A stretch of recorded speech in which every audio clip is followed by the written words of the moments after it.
வருங்கால அரசு அதிகாரிகள் அனைவருக்கும் வணக்கம். நான் உங்கள் பொன்வேல் பாண்டியன், நடப்பு நிகழ்வுகள் ஆசிரியர். இன்றைய தினத்தில் நம்ம பார்க்க போகிறது ஆகஸ்ட் 18ஆம் தேதிக்குரிய தினசரி நடப்பு நிகழ்வுகளின் தொகுப்பு. சரிங்களா? சமீப காலங்களில் போட்டித் தேர்வுகளில் நடப்பு செய்திகள் ரொம்ப ஒரு கீ ரோல் வந்து ப்ளே பண்ணிட்டு இருக்குது. ஓகேவா?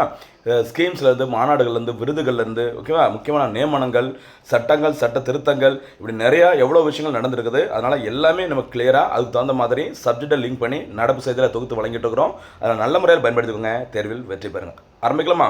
ஃபஸ்ட்டு பார்க்க போகிறது தலைப்பு செய்திகள். நடுவில் ஒரு சில ஓகேவா அந்த விரிவான செய்திகள் கேட்கும்போது போனஸ் கேள்விகளும் இறுதியாக சூப்பர் சிக்ஸ் கேள்விகளும் கேட்டு ரிவிஷனும் நம்ம பண்ணிடலாம். அதனால் கொஞ்சம் ஈஸியாக தொடர்ந்து ஃபாலோ பண்ணிட்டு வாங்க, தேர்வில் வெற்றி பெறுங்கள். ஆரம்பிக்கலாமா? இப்போ நம்ம பார்க்க போகிறது ஆகஸ்ட் 18ஆம் தேதிக்குரிய தினசரி நடப்பு நிகழ்வுகளின் தொகுப்பு. ஃபஸ்ட்டு பாயிண்ட் பாருங்கள், மைத்ரி 2026. சரி, மைத்ரி 2026 அப்படிங்கிற பேரில் ஒரு கூட்டு ராணுவ பயிற்சி தொடங்கியிருக்குது.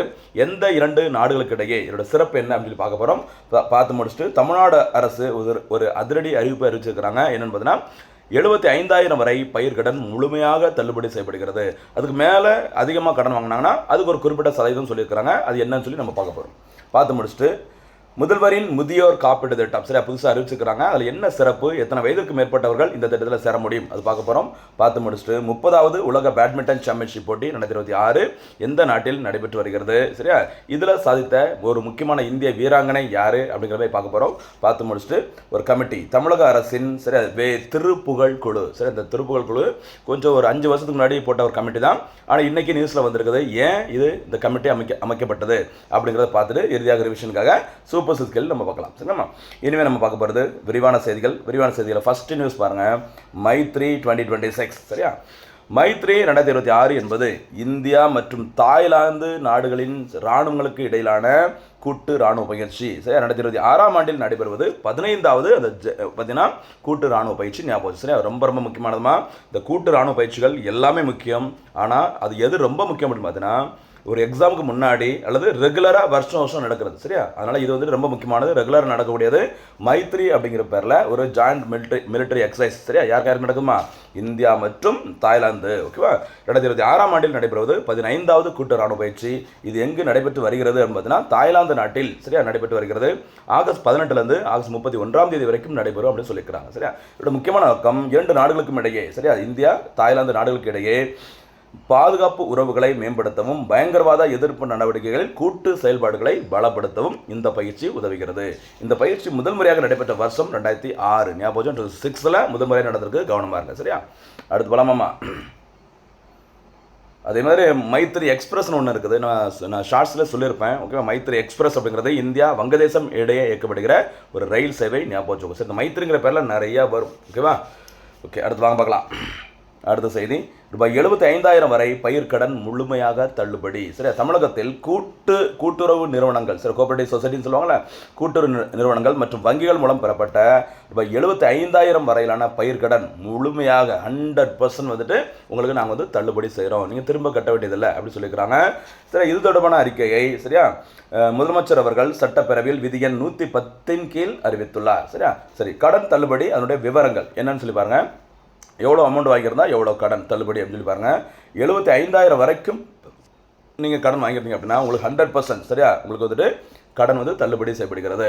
75,000லேருந்து 1,00,000 வரைக்கும் நீங்கள் கடன் வாங்கியிருந்தீங்க அப்படின்னா அதிகபட்சமாக ரூபாய் 75,000 வரைக்கும் தள்ளுபடி வழங்கப்படும். 1,00,000 ரூபாய்க்கும் நீங்கள் கடன் வாங்கியிருந்தீங்கன்னா 75,000 தள்ளுபடி, மிச்சம் இருக்க 25,000 மட்டும் நீங்கள் கட்டினா போதும் அப்படின்னு சொல்லியிருக்கிறாங்க. 1,00,000க்கு மேல் கடன் வாங்கியது அப்படின்னா அதிகபட்சமாக ரூபாய் 35,000 வரை தள்ளுபடி வழங்கப்படும் அப்படின்னு சொல்லிட்டு ஒரு 3 கேட்டகரியாக பிரித்து இந்த தள்ளுபடியை அறிவிச்சிருக்கிறாங்க. விவசாயிகளுக்காக இது முக்கியமானது. சரி, நம்ம அடுத்தபடியாக பார்க்க போகிறது முதலமைச்சரின் முதியோர் காப்பீடு திட்டம். சரி, தமிழ்நாட்டில் அந்த வயது தான் எப்போ முக்கியம். ஒரு திட்டம் அப்படின்னா அந்த வயது நல்லா பார்த்துக்கோங்க.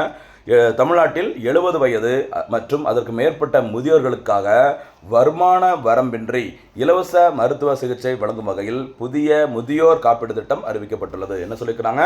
எந்த ஒரு இன்கம், சரி, வருமானத்தை ஒரு கிரைட்டீரியா வச்சுக்கிட்டு அப்படிலாம் இல்லாமல் 70 வயசு ஆச்சுனாலே போதும், சரி, அத்தனை முதியோர்களுக்கும் இலவசமாக மருத்துவ காப்பீடு வழங்கப்படுகிறது அப்படின்னு சொல்லி அறிவிச்சிருக்கிறாங்க.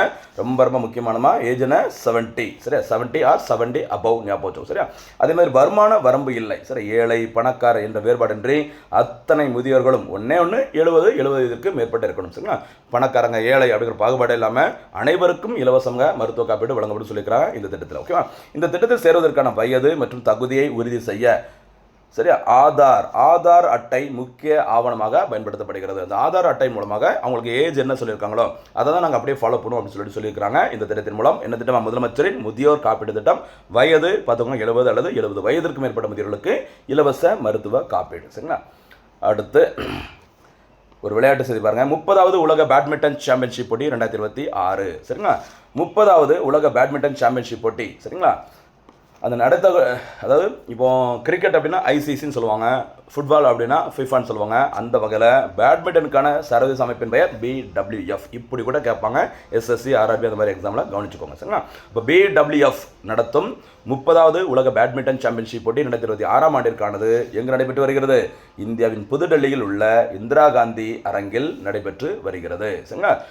2009ஆம் ஆண்டில் இதுக்கு முன்னாடி இந்தியாவில் இந்த உலக சாம்பியன்ஷிப் போட்டி பேட்மிண்டன் போட்டி நடைபெற்றது. அதுக்கு பிறகு இப்போ மறுபடியும் நடத்துகிறாங்க. எத்தனாவதுமா? 30வது உலக பேட்மிண்டன் சாம்பியன்ஷிப் போட்டி. சரிங்களா? இந்த உலக பேட்மிண்டன் போட்டியில் பயங்கரமாக கலக்கின ஒரு இந்திய வீராங்கனை இருக்கிறாங்க. அவங்க யாருன்னு பார்த்தீங்கன்னா யாருமா? PV சிந்து அவர்கள். சரி, PV சிந்து அவர்கள் 2019ஆம் ஆண்டில் வேர்ல்டு சாம்பியன்ஸ் உலக சாம்பியன் வின் பண்ணியிருக்கிறாங்க. 2 முறை வெள்ளி பதக்கத்தை வின் பண்ணியிருக்கிறாங்க. 2 முறை வெண்கல பதக்கத்தை வின் பண்ணியிருக்கிறாங்க. அப்போ எத்தனை? 1+2+2 மொத்தம் 5 பதக்கங்களை வேர்ல்டு சாம்பியன்ஷிப்பில் வின் பண்ண ஒரே இந்திய வீராங்கனை யாருமா? PV சிந்து அவர்கள். சரியா? ஒருவேளை கண்டிப்பாக நடக்கணும் நம்புகிறோம். இந்த 30வது உலக பேட்மிண்டன் போட்டியில் ஏதாச்சும் ஒரு மெடல் வின் பண்ணாலே போதும், ஒரு பெரிய சாதனை படைப்பாங்க. முதல் முறையாக உலகத்திலேயே 6 பதக்கங்களை இந்த வேர்ல்டு பேட்மிண்டன் சாம்பியன்ஷிப்பில் வின் பண்ண முதல் வீராங்கனை அப்படிங்கிற சாதனை கண்டிப்பாக படைப்பாங்க PV சிந்து அவர்கள். சரியா? எதிர்பார்ப்போம், கண்டிப்பாக நடக்கும். அடுத்தபடியாக ஒரு கமிட்டி பாருங்கள். தமிழ்நாடு அரசின் சரியா திருப்புகழ் கமிட்டி குழு எதற்காக அமைக்கப்பட்டது அப்படிங்கிறத பாருங்க செய்தியை. சென்னை மற்றும் புறநகர் பகுதிகளில் மழை வெள்ள பாதிப்புகளை தடுக்கவும் நீர் மேலாண்மையை மேம்படுத்தும் வாட்டர் மேனேஜ்மெண்ட் அதாவது டெவலப் பண்ணணும் அப்படின்னு சொல்லிட்டு ஓய்வு பெற்ற IAS அதிகாரி திரு திருப்புகழ் தலைமையில் திருப்புகழ் அவர்கள் தலைமையில் 2021ஆம் ஆண்டு நவம்பரில் தமிழ்நாடு அரசால் ஒரு உயர்மட்ட ஆலோசனை குழு அமைக்கப்பட்டது. இந்த கமிட்டியானது தன்னுடைய அறிக்கையை 2023ஆம் ஆண்டில் சமர்ப்பித்தாங்க தமிழ்நாடு கவர்மெண்ட்டை. சரியா? இதுதான் இப்போ சட்டமன்றத்தில் அந்த கூட்டத்தொடர் நடைபெற்று வரும்போது சரியா கேட்டிருக்கிறாங்க. அந்த கமிட்டி எதுக்கு போட்டீங்க? அந்த கமிட்டியோட ரிப்போர்ட் என்னாச்சுது? அந்த கமிட்டியோட ரிப்போர்ட்டை தயவுசெய்து சொல்லுங்க அப்படிங்கிற மாதிரி கேட்டிருக்கிறாங்க. அதனால நமக்கு இது இப்போ நியூஸில் வந்திருக்குது, பார்த்துக்கோங்க. திருப்புகழ் கமிட்டி சென்னை மற்றும் புறநகர் பகுதிகளில் இனிமேல் எந்த ஒரு மழை வெள்ள பாதிப்புகள் வரக்கூடாது. அதே மாதிரி கிடைச்ச நீரை சூப்பராக நம்ம நல்ல முறையில் பயன்படுத்தணும். அதற்காக தேவையான பரிந்துரை வழங்குவதற்கு 21ஆம் ஆண்டில் அமைக்கப்பட்ட கமிட்டி தான் திருப்புகழ் அவர்கள் தலைமையில் அமைக்கப்பட்ட கமிட்டி. 23ல் ரிப்போர்ட்டை கொடுத்துருக்காங்க. ஞாபகம் வச்சுக்கோங்க. ஒரு முக்கியமான நியூஸ் நோட் பண்ணிக்கோ மக்களே. சென்னை நகரின் வெள்ள தடுப்பு மற்றும் நீர் மேலாண்மை பணிகளுக்கு நிதி உதவி வழங்கும் முக்கியமான சர்வதேச அமைப்புகள் என்னன்னு பாருங்க. உலக வங்கி. சரியா? உங்கள் அப்பப்போ எப்பவுமே கொடுத்து தான் இருப்பாங்க.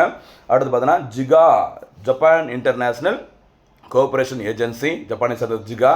அடுத்து ஆசிய வளர்ச்சி வங்கி. சரி, ADBன்னு சொல்லுவாங்கள்ல. பிலிப்பைன்ஸ் தலைநகரம் மணிலாவில் இருக்குது. ADB ஞாபகம் வச்சுக்கோ, மறக்கக்கூடாது. சரிங்களா? இந்த 3 முக்கியமான சர்வதேச அமைப்புகள் வங்கிகள் தான் இந்த சென்னை வெள்ளத்திற்கு பார்த்தீங்கன்னா தடுப்பதற்காக நிதி உதவியை அப்பப்போ வழங்கிட்டு இருக்கிறாங்க. சரி, நிதி உதவினா சும்மா ஃப்ரீ கிடையாது, அது கடன் உதவி. ஞாபகம் வச்சுக்கோங்க. சரியாம்மா? ரொம்ப முக்கியமானது. ஏன்னா இது எக்ஸாமில் கேட்டுக்கிறாங்க, இன்னும் கேட்டுட்டு தான் இருப்பாங்க. ஓகேவா? அடுத்தபடியாக இன்றைய தினத்திற்கான சூப்பர் 6 கேள்விகள். முதல் சூப்பர் 6 கேள்வி மைத்ரி. சரியா? மைத்ரி கூட்டு ராணுவ பயிற்சி எந்த 2 நாடுகளுக்கு இடையே நடைபெறுகிறது? இரண்டாவது சூப்பர் 6 கேள்வி எவ்வளவு ரூபாய் வரையிலான பயிர்க்கடன் முழுமையாக தள்ளுபடி செய்யப்படுவதாக தமிழ்நாடு அரசு அறிவித்துள்ளது? தேர்ட் கொஸ்டின் திருப்புகழ் குழு எதற்காக அமைக்கப்பட்டது? சரியா? ஃபோர்த் கொஸ்டின் சென்னை வெள்ள தடுப்பு பணிகளுக்காக நிதி உதவி வழங்கும் சர்வதேச அமைப்புகள் எவை?